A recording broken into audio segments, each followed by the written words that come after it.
Hello, and in this presentation, I've modeled the LinkedIn application using standard software engineering diagrams. I've selected LinkedIn because of its complexity, features, and evolving nature, ideal for applying the Agile STLC. I'll walk you through the diagrams that model its functionality, structure, processes, and interactions. Let's begin. This is an overview of the features and the diagrams implemented. Use case diagrams. This use case diagram outlines the primary interaction between users and the LinkedIn system. Actors include regular users, recruiters, and admin, with use cases like posting content, sending connection requests, and applying for jobs. I used include and extend relationships to model reusable and optional functionalities.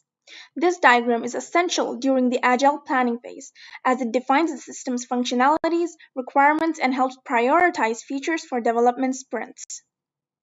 Let's move on to the class diagrams.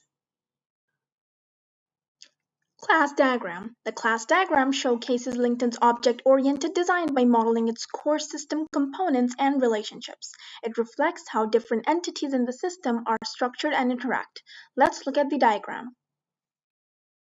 This class diagram shows LinkedIn's object-oriented design. I defined an abstract user class extended by recruiter and premium use.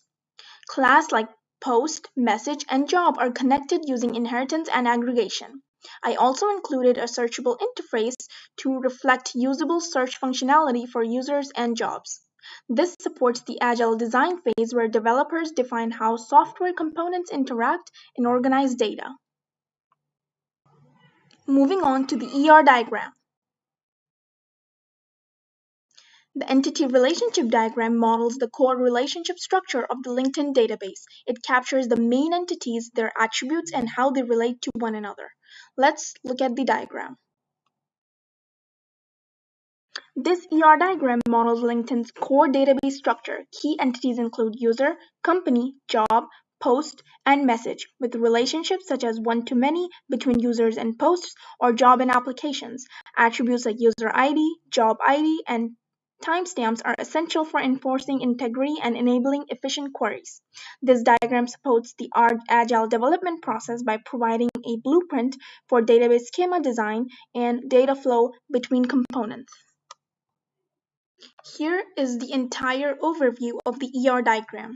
Here you can see that the central entity here is members, which I had mentioned before, and you can see the different attributes, the relationship between the two entities. So moving on to the activity diagrams. So the first activity diagram, it is specifically add experience to profile. So this activity diagram models the step a user takes to add work experience to their LinkedIn profile. It helps visualize the system's behavior during this process and identifies decision points and validations which are essential for developers during the Agile implementation phase. So let's look at the diagram. Here it is. This activity diagram models the user's flow for adding work experience to their profile. It begins with login and profile navigation, then branches into experience input, validation, and saving. This Agile diagram reflects the Agile implementation phase, helping identify task flows, user decisions, and potential points of failure. Moving on to the second activity diagram. This is the second activity diagram. This activity diagram models the process a user follows to send a message on LinkedIn. It captures both the user's actions and the system's responses in a clear structured flow. Let's look at the diagram. So this activity diagram, as I mentioned before, represents the user flow for sending a message on LinkedIn. The process begins with the user logging in and searching for another user by name or profile. Once they find the intended contact, they open the chat interface. The user then types the message and clicks send. The system processes the message, updates the message database, and returns a status notification, such as a delivered or a failed. This flow highlights both user actions and system responses, which is crucial during Agile implementation and testing phase. It helps identify possible bottlenecks like search delays or delivery errors, and ensures The messaging features provide a smooth and reliable user experience. Moving on to the last diagram, sequence diagram.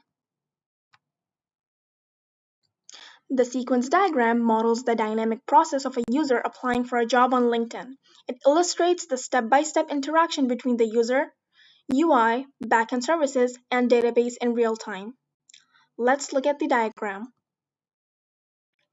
This sequence diagram illustrates how a user applies for a job on LinkedIn, as I mentioned before, showing the interaction between the system components in real time. The process begins when the user views a job listing via the UI.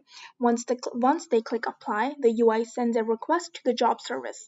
Next, the user uploads a resume, which is validated before submission.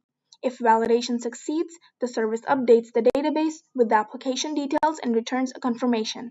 This flow also includes alternative paths, such as handling a missing resume or input error. The sequence diagram is especially useful in Agile Sprint planning for backend and quality assurance teams, as it outlines precise methods for calls, validation, and timing of events within the system. As you can see, all of the interactions between the system and the user. Let's move on to the conclusion part of this presentation. To summarize, I use these models to represent LinkedIn's key features and behavior. They align with different phases of the Agile SDLC. Use case for requirement gathering, class and ER diagrams for systems and database design, activity diagrams for user flow, and sequence diagrams for backend interaction and testing. I chose Agile because it suits LinkedIn's need for fast, interactive development and constant evolution. These diagrams provide a full technical picture of the system. Thank you, and that's the end of this presentation.